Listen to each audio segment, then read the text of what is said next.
જય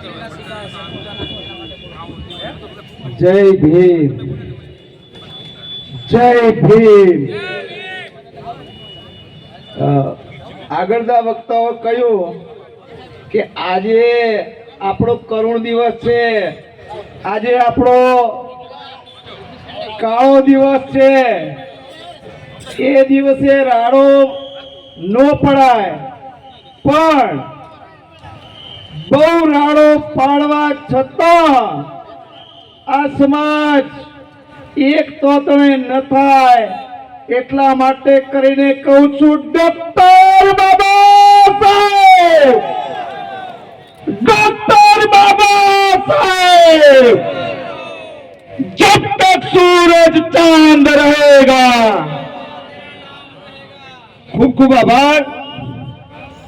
આજના દિવસે આપણા સૌના મસીહા ડોક્ટર બાબા સાહેબ આપણી વચ્ચેથી જતા રહ્યા.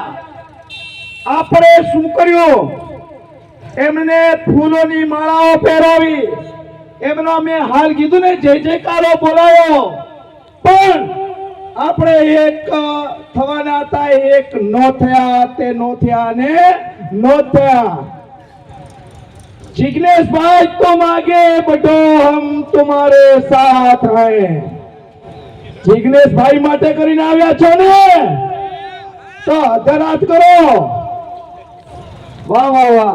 तो एक नारो बोलो, जिग्नेश भाई तुम आगे बढ़ो, जिग्नेश भाई तुम आगे बढ़ो. અને તંત્રને કહું છું, સાંભળી લો. વારંવાર કહું છું ને, જ્યારે સભાઓ થઈ છે ત્યારે પણ કહેતો આવ્યો છું કે મારો યુવાન, મારો સમાજનો લાડલો જિગ્નેશ ભાઈ મેવાણી સામે જો ઊંચી આંખ કરી છે તો શું કરી લેશું? શું કરી લેશું? બોલો. તો તમારી ખેર નથી. સાચું ને સાથીઓ? ધરાત કરો. જિગ્નેશ ભાઈ ની સામે જો ઊંચી આંખ કરી તો આ વખતે તમારે અમારો સંપૂર્ણ દલિત સમાજ પાડી દેવાના છીએ. પેલા થોડો ગોટાળો કર્યો તો બ્રો, થોડો માથું મને સારું લાગતું તો એટલે ગોટાળો કર્યો, પણ આ વખતે અમે ગોટાળો કરવાના નથી. એટલે જિગ્નેશ ભાઈ માટે કરીને આપણે જ્યારે ભૂતકાળની અંદર આસામમાં લઈ ગયા ત્યારે આપણે મુવમેન્ટ સારી કરી હતી. 26 નવેમ્બર એ પણ મુવમેન્ટો સારી હતી. મને ડર લાગી રહ્યો છે જિગ્નેશ ભાઈ માટે કરીને. આખું તંત્ર પાછળ પડ્યું છે કે મારા હાડા નાખી ન દે. આ લોકો કાલે ગોપાલ ઇટાલિયાનું કર્યું, એવું જો કર્યું ને તો સમજી જજો જિગ્નેશ સામે આ નહીં કરવા વાળાની માં એનો બેઠી. એટલે મારે નથી કહેવાય. એટલે સાથીઓ, આજની જે સભા છે આપણા લડાકુ લડવિયા માટેની છે.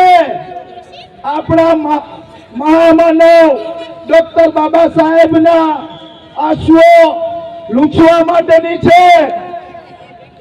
30 સપ્ટેમ્બર 1917 ની અંદર આપણા મહામાનવે વડોદરાની અંદર સંકલ્પ કર્યો હતો કે જ્યાં સુધી હું જીવીશ ત્યાં સુધી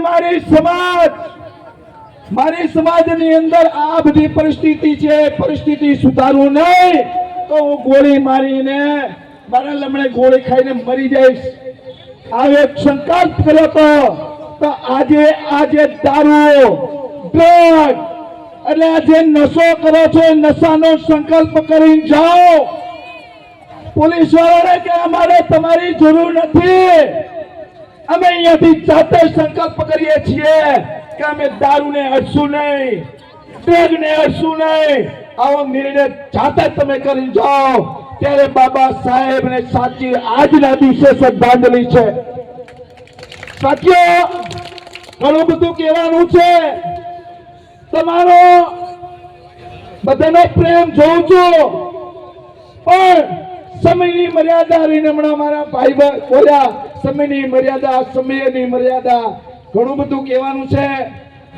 હવે જ્યારે આહવાન કરીએ ને, સાંભળી લો અમારા યુવાનો, થરાદ વાવ જિલ્લાના યુવાનો, આ ડોહાએ તો ખૂબ સારું કર્યું, આ વડીલોએ ખૂબ સારું કર્યું, આપણને મોટા કર્યા, ભણાયા ગણાયા, પણ યુવાનોની જવાબદારી છે કે ભવિષ્યની અંદર સમાજ ઉપર કોઈ આંગળી ઊંચી કરે નહીં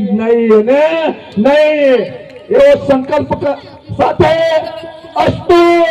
જય ભીમ, જય સંવિધાન. ખૂબ ખૂબ આભાર.